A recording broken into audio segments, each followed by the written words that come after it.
Breaking news mga kababayan, nako po eto, pasabog po ito. Kasabay po ng pagkakatalaga ni Boying Rimulya bilang ombudsman na napili ni BBM. Iglesia ni Cristo, meron na pong reaction po. Hindi na nakatiis sa nangyayaring kaguluhan at nangyayaring malawakang korupsyon at sa nangyayaring investigasyon sa Blue Ribbon. Nako po mga kababayan, meron kayang magaganap na malawakang pagtitipon, malawakang rally, na gaya po noong Enero 13, noong impeachment ni Sara Duterte. Ngayon po mga kababayan, pakinggan po natin ang tagubilin na galing po sa pamamahala na si Ka Eduardo Manalo. Nako po mga kababayan, nakakagulat po ito. Ngayon lang po nangyari na naglabas po ng reaksyon at tagubilin ng pamamahala sa nangyayaring kaguluhan na ito. Ito na po. Nagbabalik po ang saganang mamamayan at ngayon po narito na ang tagapagsalita ng Iglesia ni Cristo, ang kapatid na Edwil Zabala. Ka Edwil, magandang hapon po sa inyo. Magandang hapon po, kapatid na Jen, kapatid na Nelson. Magandang hapon po sa lahat ng inyong mga manunood at lahat ng mga tagahanga. Payagan po ninyo na basahin ko na. Ito pong statement ng Iglesia ni Cristo galing po sa tagapamahalang pangkalahatan, kapatid na Eduardo V. Manalo.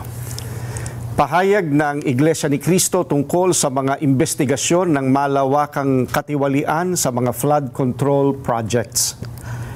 Ang Iglesia ni Cristo ay payapang nagmamasid sa kasalukuyang nagaganap sa Pilipinas. Kalakip ang pananalangin sa Diyos na sana ang makapamayani sa ating bansa ay ang kapayapaan at katarungan.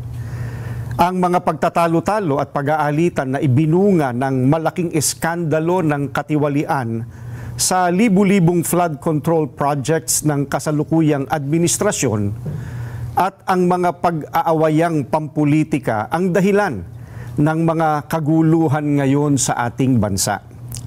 Nakita namin ang ginawang hakbang ng pamahalaan sa layuning alamin ang punot dulo ng mga napaulat na mga anomalya sa mga nasabing proyekto. Bukod sa sinimulang mga pagdinig tungkol dito ng Kamara at Senado, ay itinatag din ang Independent Commission for Infrastructure, ICI. Tulad ng maraming Pilipino, naghihintay din kami hindi lamang sa magiging resulta nito na dapat ay totohanan at mapagtitiwalaan, kundi kung paano ito maisasagawa ng walang pag-aalinlangan. Gaya ng nararapat, kailangang mapanagot ang pinakaugat ng mga pagnanakaw ng daan-daang bilyong piso sa kaban ng bayan sa panahon pa naman ng paghihirap ng mga mamamayan. Ito ay para mailapat ang katarungan at harinaway upang hindi na tularan pa ng iba. Subalit, hindi ito magagawa kung ititigil na ang investigasyon ng Senado, gaya ng napapabalitang gagawin ng liderato nito dahil sa hindi malinaw na dahilan. Gayun din, hindi rin makatutulong ang investigasyon ng ICI sa palihim nitong pag-iimbestiga. Ano pat anuman ang maging resulta nito ay posibleng hindi maging katanggap-tanggap sa mga mamamayan at makadagdag lamang sa nagaganap na kaguluhan at kawalang katiyakan. Kailangang bukas at dapat masaksihan ng sambayanan ang mga pagdinig sa isinasagawang investigasyon. Naniniwala kami na para magkaroon ng kapayapaan, kailangang patuloy na imbestigahan ang malawakang katiwaliang iyon at isagawa ng may transparency at walang kinikilingan o pinagtatakpan. Isa itong kahayagan ng sinseridad ng mga kinauukulan. Nakalagda po ang kapatid na Eduardo V. Manalo, ang tagapamahalang pangkalahatan ng Iglesia ni Cristo. Maraming salamat po, kapatid na Jen, kapatid na Nelson. Maraming salamat po, Ka Edwil. Magbabalik pa po ang Saganang Mamamayan. So yan po mga kababayan, at talagang desperado din ang pamamahala at nalulungkot din sa nangyayaring investigation na tila wala pong nangyayaring liwanag. Pati itong ICI na ito na ang dapat gawin dapat ay transparency, pero parang tinatago. Parang may pinagtatakpan. Ito, opinion ko lang ito mga kababayan ha. Parang may pinagtatakpan. Sabi nga po ng tagubilin na ang kailangang gawin ng gobyerno ay transparency.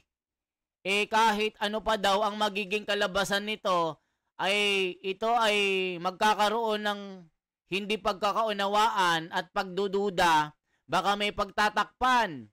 Kita nyo, itinigil po ang investigasyon sa Blue Ribbon Committee. Nako po mga kababayan, baka sa susunod na tagubilin meron ng malawakang rally na isasagawa ng Iglesia ni Cristo. Nakakatakot pa naman pag Iglesia ni Cristo ang nagsagawa ng malawakang rally na talagang maramihan po ito, na talagang milyon-milyon ang dadalo. Kasi mga kababayan, mga tao rin ang mga Iglesia ni Cristo. Mga Pilipino rin ito na ninanakawan ng mga politiko.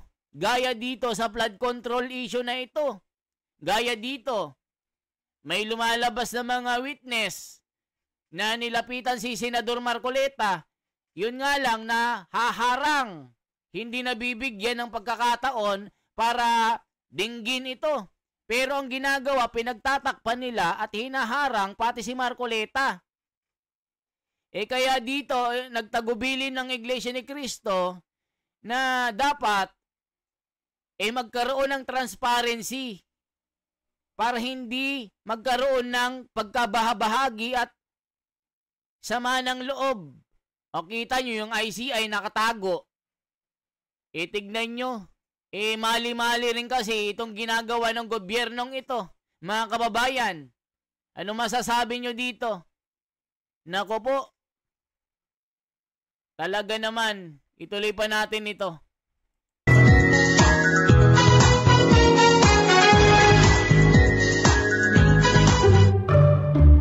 Abbas? Di ba mga kababayan? Tuloy pa natin ito mga kababayan. With Monday.com's intuitive work Talagang, first time na maglabas din ng sa loobin ng Iglesia ni Cristo dito. Pag sila pa naman ang nagtatagubilin, laging may pasorpresa yan mga kababayan. Antayin po natin. Baka magkaroon ng malawakang rally po ito. Opinion ko ito mga kababayan ha. Opinion ko po ito. Labas po sa lahat ng mga kung anong mga organization. Opinion ko po ito at opinion ng iba. Baka magsagawa ng malawakang rally ang Pilipino. Kasabay po ng Iglesia ni Cristo. Ito'y opinion ko lang ha. Hindi ko sinasabi na magkakaroon pero ramdam ko at nararamdaman ng marami ng Iglesia ni Cristo ay magkakaroon ng malawakang pagtitipon para iprotesta ang korupsyon dito. Lalong-lalo na mga kababayan, pagka binuksan nila ang impeachment, ito opinion ko ito ha. Disregard po sa lahat po ng mga organization na kinabibilangan natin. Opinion ko lang ito. Ituloy pa natin. Naku po mga kababayan, yari ito. Talagang malaking gulo po ito mga kababayan. Pagka mangyayari na gipitin nila, walang makulong, magkakaroon ng impartiality, magkakaroon ng hindi pantay na pagtingin ng batas, ay talagang malaking gulo po ito. Nakikita, nararamdaman po natin at talagang ramdam po ng lahat. Dades, baka magtampo. Dadong, kamusta po kayo? Salamat po ng marami. Kahit hindi kayo nagte-text, alam ko nandiyan kayo nakatutok sa opisina, no ha? Yan. Yan, sige. Sige na. Sige, ikaw muna. Pakisuyo daw po, pakibati naman ang mga taga Cubao, Yan. Kuya Edwin Guanzon, at ganun din po ang Tagle family, Marcelo family ng Guan family sa Alabang at Adriano family ng Bulacan. Mula po kay Dudes at Ina, mula po sa Quezon East, Tabason. Makigreet din daw po.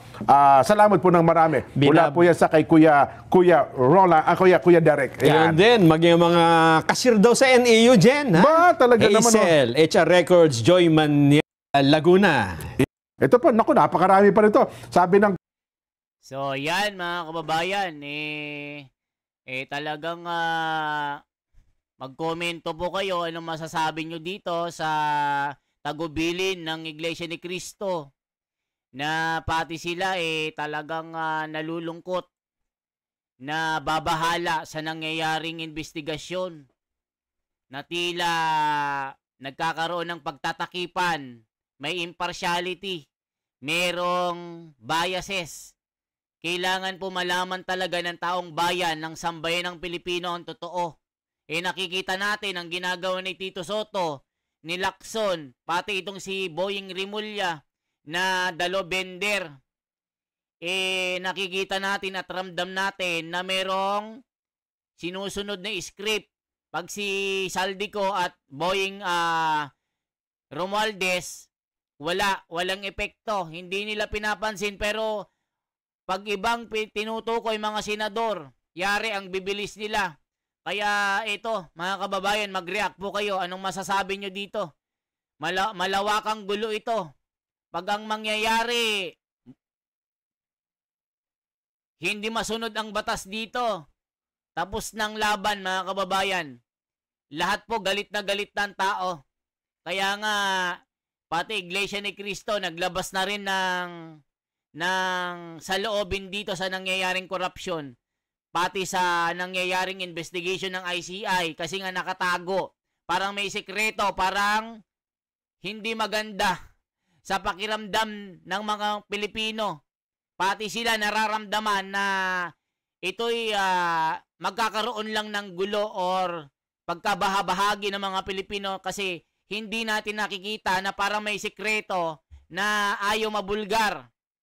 Di ba mga kababayan? So yan po ang ating bahagi mga kababayan. Mag-comment po kayo, mag-share po kayo, mag-react po kayo mga kababayan ko. Salamat po ng marami, mabuhay po.